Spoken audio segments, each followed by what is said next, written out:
다 함께 사도신경으로 신앙 고백하면서 3월 3일 새벽 기도회를 하나님 앞에 올려드리겠습니다.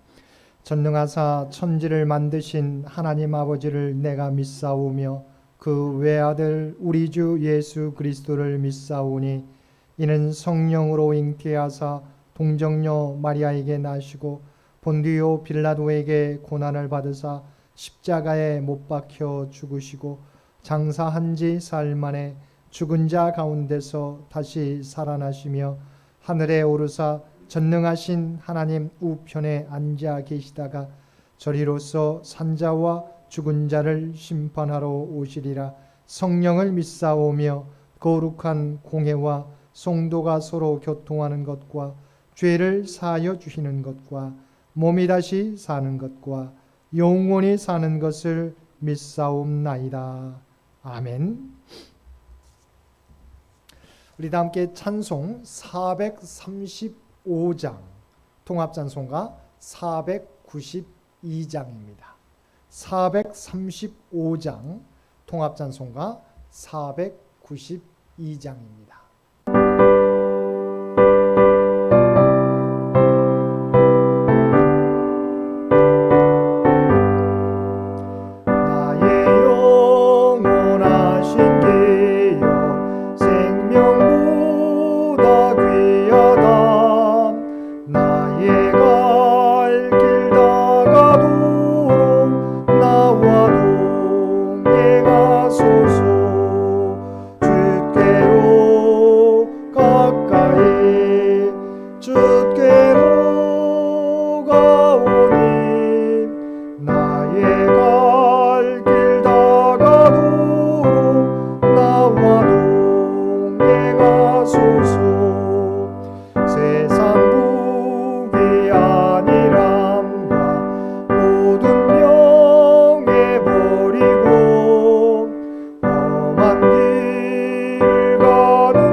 오늘 우리에게 주신 하나님의 말씀 누가복음 18장 18절에서 30절까지 말씀입니다.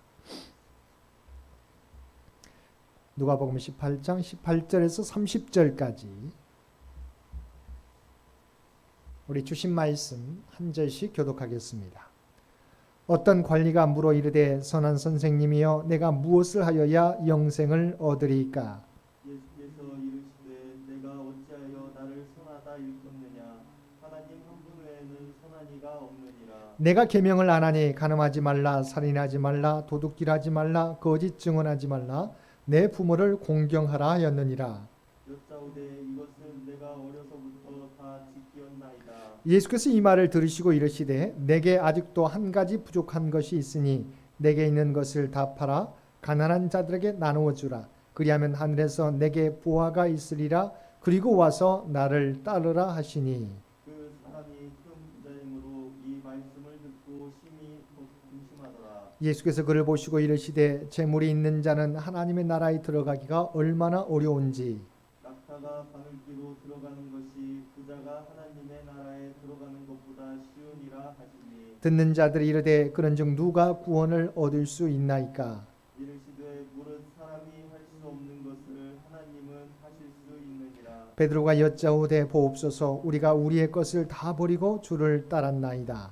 이르시되 내가 진실로 너희에게 이르노니 하나님의 나라를 위하여 집이나 아내나 형제나 부모나 자녀를 버린 자는 함께 읽겠습니다. 현세의 여러 배를 받고 내세의 영생을 받지 못할 자가 없느니라 하시니라. 아멘.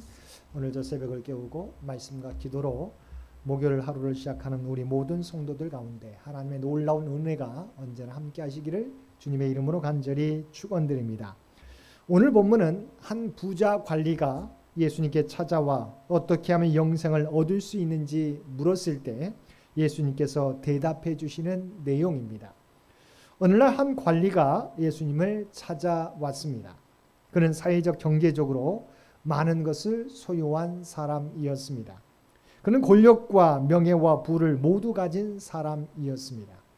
그런데 이 사람은 예수님께 나와 무엇을 하여야 영생을 얻을 수 있는지 묻고 있습니다.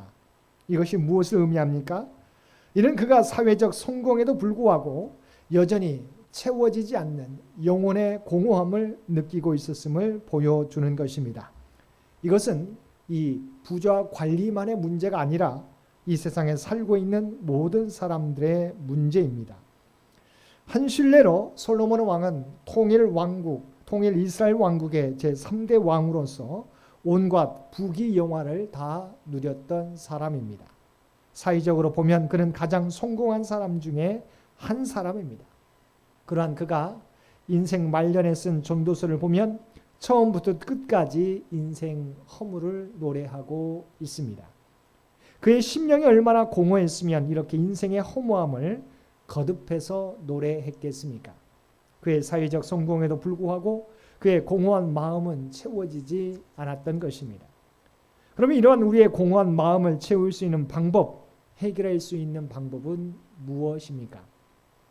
마음의 공허함은 오직 생명의 주인이신 하나님으로만 해소될 수 있는 것입니다.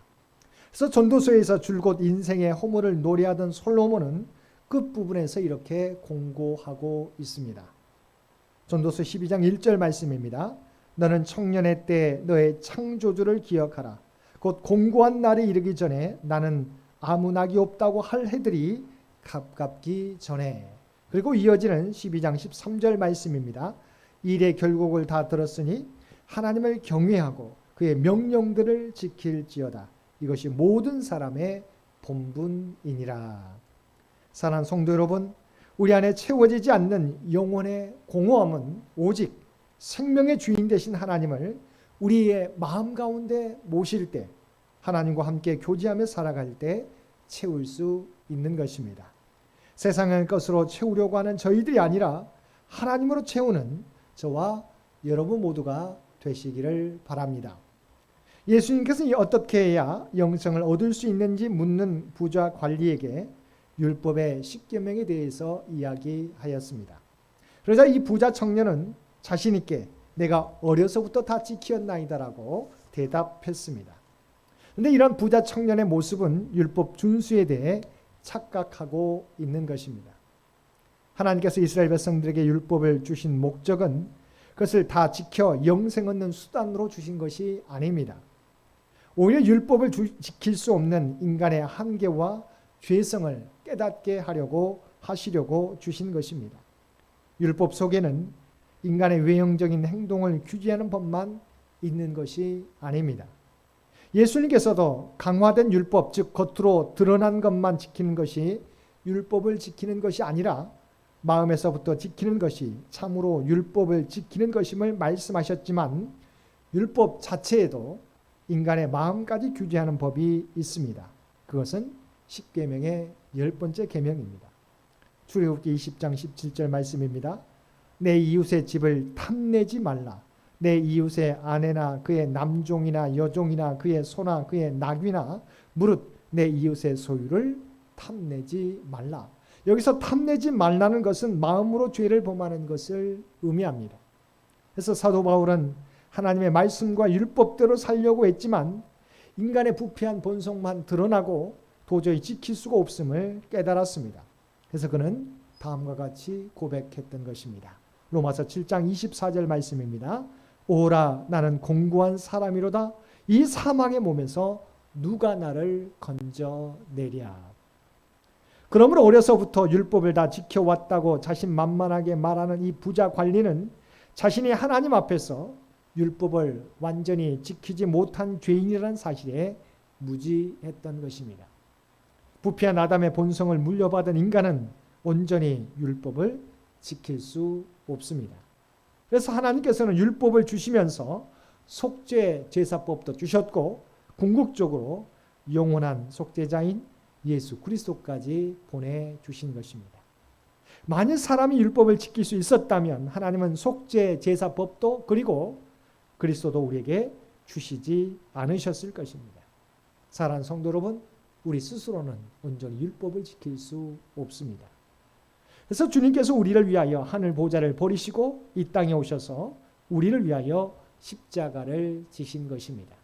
우리의 연약함을 온전히 깨닫고 주님께서 베푸신 은혜를 기억하며 겸손하게 주님의 모습을 따라 살아가는 저와 여러분들 되시기 바랍니다.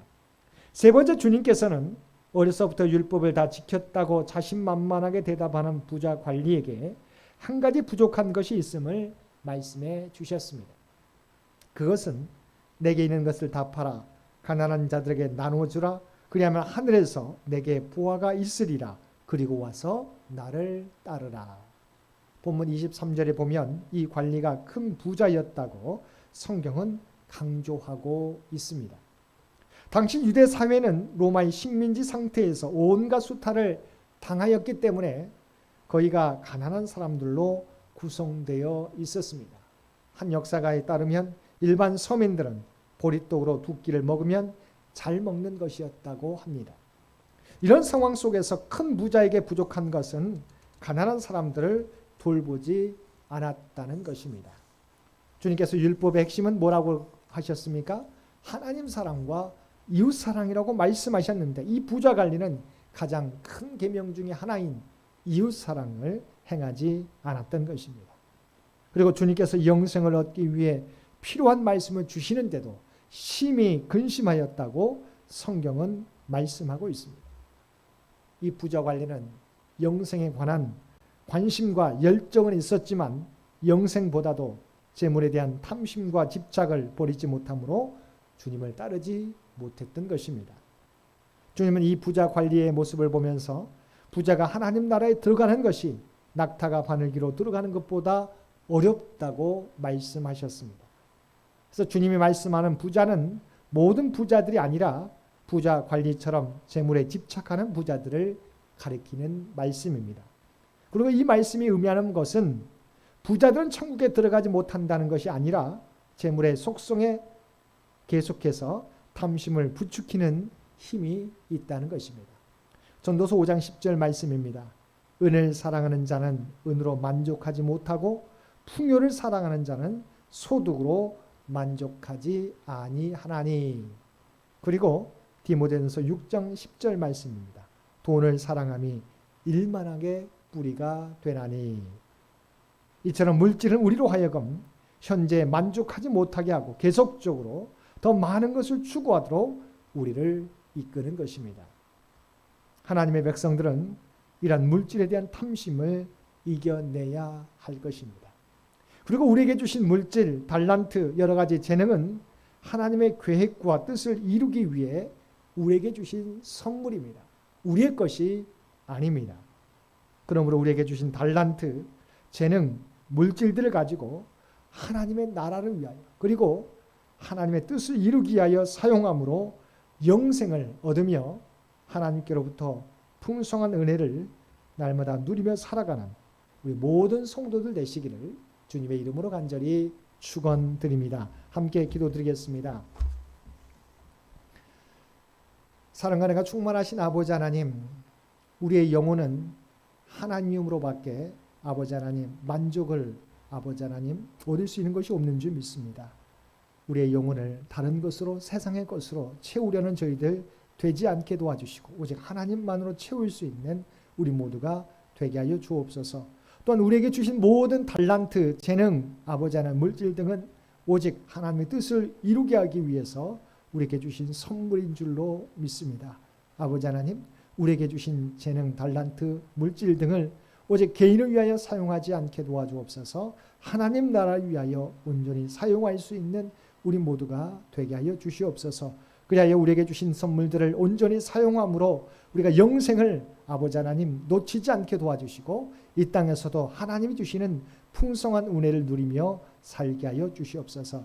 이 나라 이 민족을 긍휼히 여겨 주시옵시고 우리 하나님의 뜻 가운데서 인도하여 주시옵소서. 또한 우리 창현재단을 주의 도구로 삼아 주시며 아버지 하나님 이 재단을 통해서 하나님의 영광이 드러나게 하여 주시옵소서.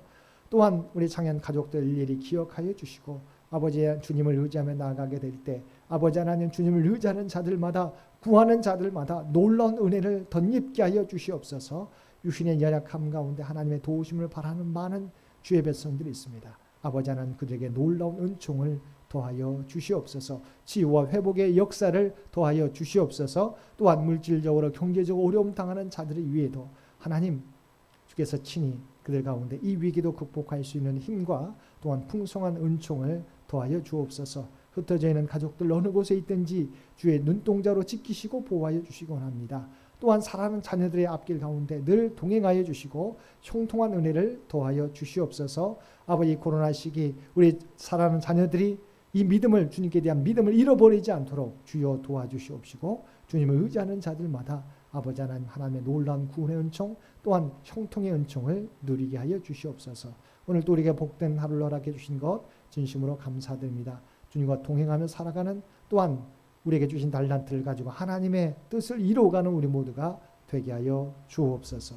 이제는 우리 주 예수 그리스도의 은혜와 아버지 하나님의 극진하신 사랑하심과 성령님의 세상 끝날까지 우리와 함께 하시며 동행하시는 놀라운 교통의 역사가 우리에게 주신 달란트 오직 나를 위해 사용하지 않고 하나님의 영광을 위하여 하나님의 뜻을 위하여 사용하며 살아가겠노라고 결단하며 세상 가운데 나아가는 사랑하는 주의 백성들과 그의 가정과 산업의 터전 위에 이제로부터 영원토록 함께 주시기를 우리 주 예수님의 이름으로 간절히 축원하옵나이다.